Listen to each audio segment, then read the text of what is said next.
So let's chat about a resource for homeschoolers that I think is vastly underused.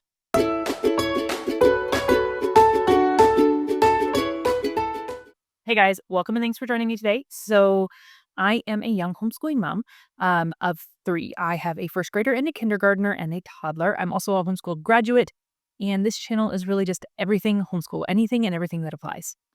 If you like this kind of content, go ahead and like this video, subscribe, and click the notification bell so you don't miss any future ones.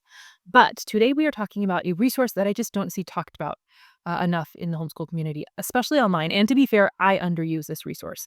As I was doing a little bit more digging for you guys into what was actually available, I was astonished. I was like, okay, I need to listen to myself and start using this more. And that really is the library.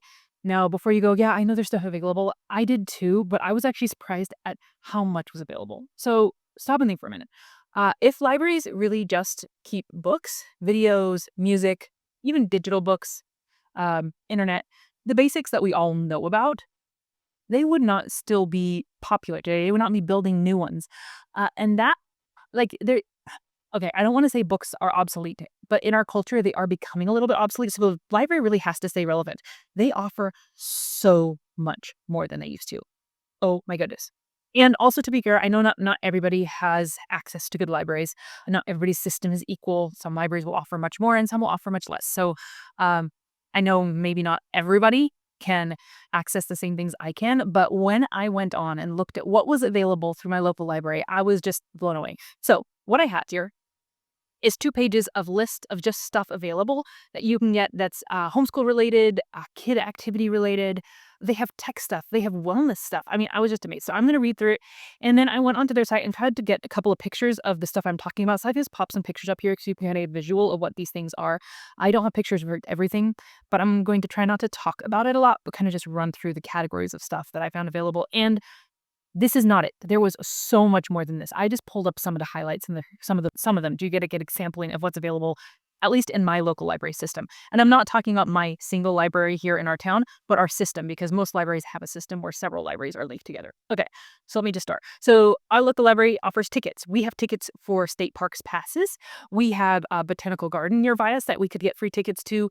We have a wild, like, birds of prey kind of refuge that we can get passes to for free through our local library. We have gotten a pickleball set before, and this one I knew about, but my husband and I want to try out at the game, so we got the balls, the bats, manual instructions, all that.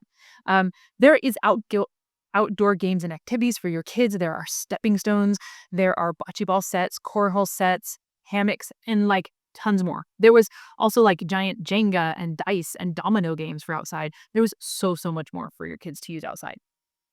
If you haven't looked at your local library for curriculum, often they have the books available, even if you don't want to use it, because I know it's hard to use a library for curriculum all year round. But if you want to try a curriculum out, look at your library. They often have it. Ours has all about reading, all about spelling. I think all the levels. They have Saxon math. They have Biology of Science. They have the math facts that stick. They have 100 easy lessons for learning reading pathways. They have the good and the beautiful language arts levels. All of that and more. So, like, before you buy one, if you're like not sure, see if your library has it, because they might. And even if your library doesn't have it, guys, look at interlibrary loans. I can get like 3 interlibrary loans a month for free, and they'll go to other libraries and pull in what I need. So just keep that in mind. Okay, some other things they have available, and some of these you may have heard about, but I'm just going to run through these ones real fast and then go to the next category. They have things like 3D printing. Did you know your kids can 3D print at some libraries? They have printing and copying for you. If you download something but you don't have a printer, you can do that for so many cents a copy or a printing. They have Lego groups. They have crafting events. They have board game nights. They have book clubs and summer reading programs. Most of us have heard of those. They have story time events.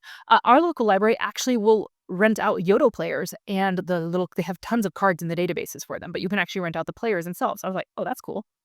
They have so many toddler activities. So guys, if you guys have a toddler and you're trying to homeschool, but you need new toys, but you can't afford to buy tons of extra toy bins, they have all these kits plus so many more. So I'm going to list a few and pop some pictures up. They have bead sequencing kits, button sorting, color discovery boxes, magnetic building blocks, latch boards, play sticks, color matching sets, and magnetic picture puzzle blocks. Like, so much. If I got one of these or 2 of these a week and just let my toddler use them when we were doing school, counted what was there and made sure I got it all back in. I mean, if that's going to be your challenging one with the toddler, I need to start renting these for our school time. It would make things so much like chaotic when my toddler's bored, just to have them available when needed.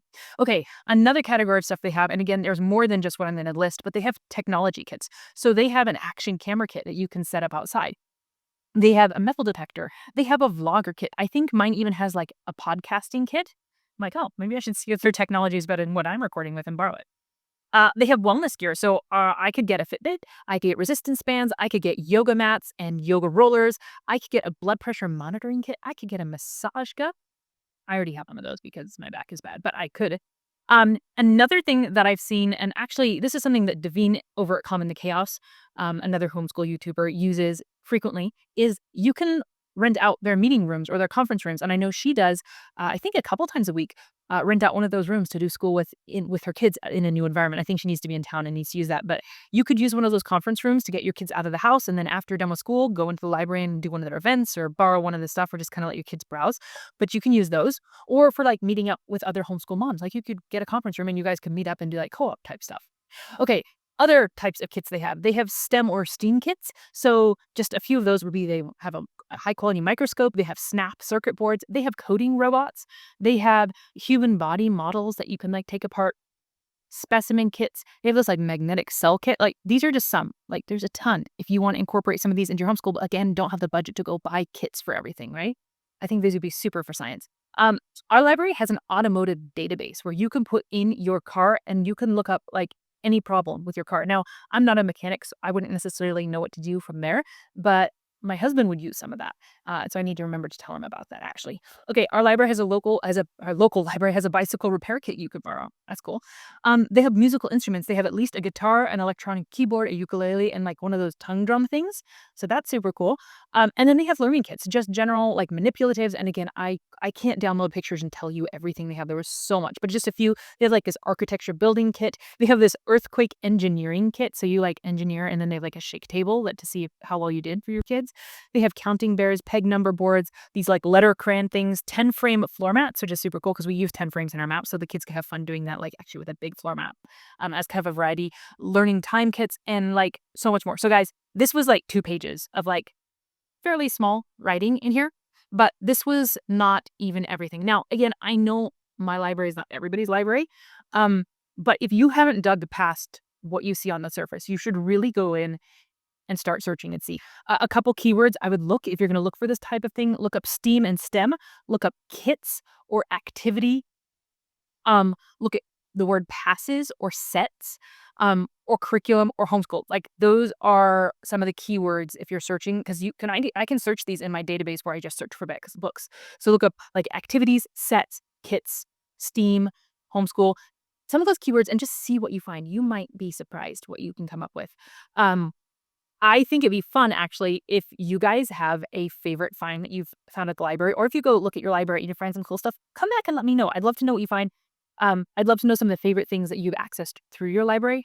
But don't discount what might be there just because you haven't found it yet. Like I'm saying, if libraries want to stay open, they have to stay relevant to culture. And while homeschoolers like a lot of books, not everybody else does. And honestly, public school most of their schools have some sort of library within them. So kids don't necessarily have to go to the library to get access to books. So yeah, our local libraries need to have other stuff to get people in. So check out what they have. I think it is a massively underused resource, one that I am massively underusing. I'm keeping this list, and I'm going to go get, well, actually, I have too many holds right now. I don't think I can order anything else until I go pick up what I have, because we order a lot of books. But I'm going to go get some of those toddler activity kits for sure. And I have rented some of the other things like the stepping stones for outside for my kids, and they had a blast just being able to use that. Some of those STEAM kits or coding robots I think will be super fun as my kids get a little bit older. So yeah, I need not to discredit this resource as well.